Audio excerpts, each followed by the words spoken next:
I'm gonna using Precision Glue Gel. I'm gonna open on the other end, which is on the brush, and I'm gonna seal this.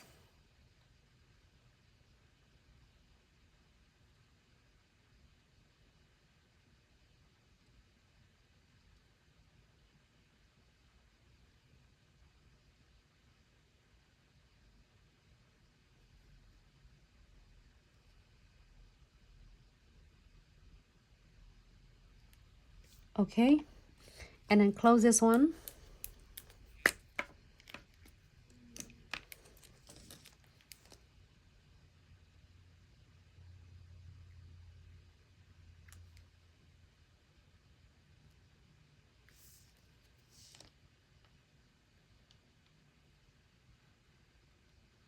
And I'm going to seal all the edges.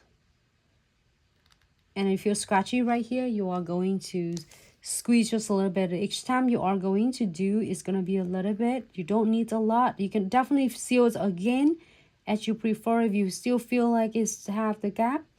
But make sure you cure for 30 seconds flash cure first before you do another layer. So then that way you will not flood your crystal and running everywhere.